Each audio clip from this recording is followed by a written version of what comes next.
Okay.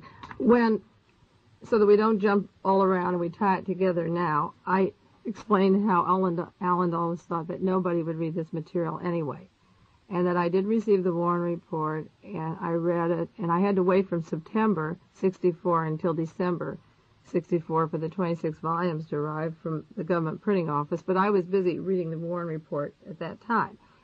And the area that caught my fascination, it's interesting because a lot of people are working on the bullet trajectory, the distances, the ballistics, like they're working on the ballistics in Los Angeles, the Sirhan case, and I work as Sirhan, the agent, not the ballistics. I'm in that area because of Oswald. So my mind as a person, and I didn't know anyone else in the country who was doing this or who would be doing it, was Oswald the person, the man who had been arrested because he had traveled a lot and seemed to have a lot of money and passports and been to Russia and back in Mexico and New Orleans and had applied for a new passport in April 63. So I was interested in the movements of Oswald the person.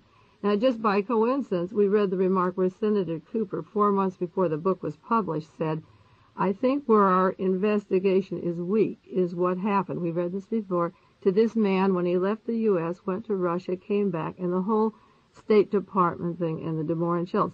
Well, I opened up the Warren Report. I read the whole thing, but I really ran right away to finances, because wherever you do have conspiracies or people moving, there's always money or bread involved in it in some way.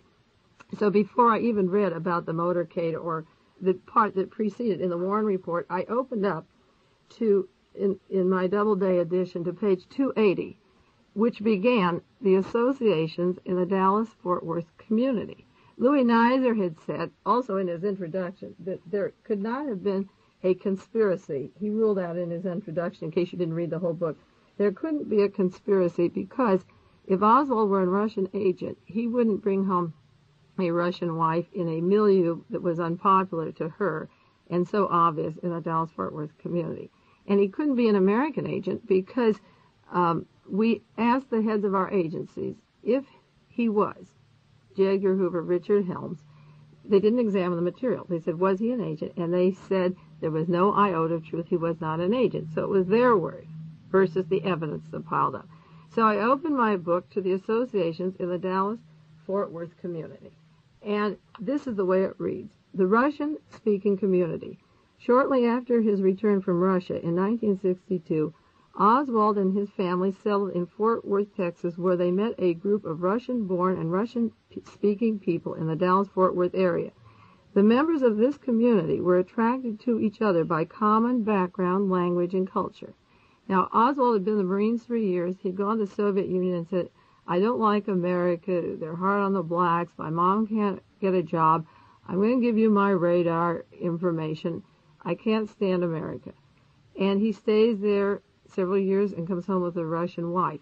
I shouldn't think he'd be, in the newspaper said Oswald is returning, the expatriate, the guy who doesn't like America is returning. It was in all the newspapers, and the source of introduction of people to Oswald was in the newspaper. And the espionage system, the covert activity, they have to have an excuse to see him. So two prominent people of the Russian community, when they were called to testify, said, I read in the paper they were home. Why would these oil people, these engineers, want to call on them? You see, what would they have calling on them? Now, if they have something in common, they don't have anything in common with Lee and Marina Oswald, if they're what we're going to think they are. They have something in common with them if they're playing another role. But why did they want to see them? Their excuse was that she came from the same town that I was in. Well, I don't see people mixing the boundaries like an anti-Castro Cuban meeting with a pro-Castro because they came from the same town on the same fishing village. They just don't rap with each other at all. So the Warren Report says these people in that area that were their friends had this common background. It says several were connected with oil exploration, production, and processing industry that flourishes in the Dallas-Fort Worth area. Unquotes. I have to digress. We talked about George de Mohrenschildt, his testimony, his relation to the commission. He was one of the people in the oil exploration business. At the time of the assassination, he was in Haiti. He was the employee of Brown and Root. That is the firm that does all the building in Vietnam of the airways, the tiger cages now, the prison systems. He worked for Brown and Root. There was a talk show in San Francisco alleging how much money that Lady Bird Johnson has invested in Brown and Root. Ramparts did a whole study of Lyndon Johnson with the construction firm of Brown and Root, and they have places up and down the coast here in Palo Alto. They are the largest builder from this country in Vietnam of airstrips buildings. And George de Mohrenschildt was the employee of Brown and Root. This is one of the people that Lee Oswald, his best friend, and Mrs. de Mohrenschildt, we'll go back 1 minute, is the only link in 10 million words of Lee Oswald to a rifle.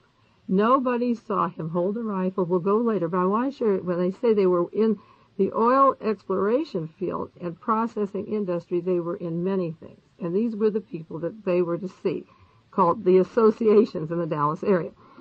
As described more fully in Chapter 7, many of these people assisted the Oswalds in various ways. Some provided the Oswalds with gifts of such thing as food, clothing, and baby furniture. You will read, they say in Chapter 7 and Appendix 13, that one day George Bowie called on Marina Oswald and gave her 100 dresses. I'm kidding you not, 100 dresses. It's right here in the book. They just say clothing right here, and baby furniture. Some arranged appointments and transportation for medical and dental treatment, and assumed the cost in some instances. And when Oswald undertook to look for employment in early October, and again when marital difficulties arose between the Oswalds, Marina and their child were housed in the homes of the various members of this group. The Commission has examined the background of these individuals and thoroughly investigated Oswald's relationship with them, and there is no basis to suppose that Oswald came to Fort Worth upon his return from Russia for the purpose of establishing contacts with the Russian-speaking community in that area. It says that Oswald, upon his arrival, this is page 281 of the Warren Report, Doubleday edition, upon his arrival in 1962, Oswald did not know any members of the relatively small and loosely knit Russian-speaking community. Now, when I did my research, and I went into the Russian community, and Mr. Jenner of the Commission says we haven't gone into that area, and they had 4 more months, and it took me 7 years. At the time of the assassination, the personal possessions of Lee and Marina Oswald were taken by the FBI and inventories were made. And when Marina Oswald was called as a witness before the Commission, what is this, what is that? When she was married to Lee Oswald in the Soviet Union, she went away for 3 weeks to a resort hotel or a home, and she left him, and she had a little address book in the Soviet Union. And it was a standard FBI, just a copy of this address book that she brought from the Soviet Union. It was a package of letters and little documents and personal mail letters Lee had written to her in the hospital when they had the baby. And they were very innocent documents, and they opened them up.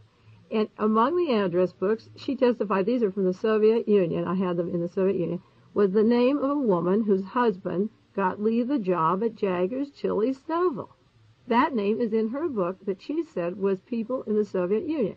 Now, Lee Oswald's diary, and not his diary, but his telephone book and the names that he saw, he has the name at the Hotel Berlin in Moscow of a woman who was in the Dallas-Fort Worth area that they were to meet later. And these things the Commission could never get into now before. They no way. I've cross-filed every single name, and I could throw something even heavier than that. But this is what I'm talking about, Phil. Okay, when I took the Warren Report, and I read this information about people housing them, people getting them clothes, people buying furniture, people transporting them to New Orleans and back. I took my 26 volumes. This is the way I started. I read them all, backwards and forwards. And then I took the 26 volumes, and I took every single person in the Dallas-Fort Worth area that met them from the time they arrived, Robert and his mother, and the people that called on Lee and Marina. And there were 28 people that these 28 people were very important to the political assassination for this reason. The government needed a cover story, and they needed a motive. And they created a fictitious motive. And I had to see, I didn't know where I was going, but I began my own cross-filing system, which I explained as a computer type of thing, and is going in computers now, of who these 28 people were. And I began making dividers, 3 whole notebooks, and I bought 1, and then I bought 2, and I was filled, I bought 3, and I bought divider sections, I sometimes want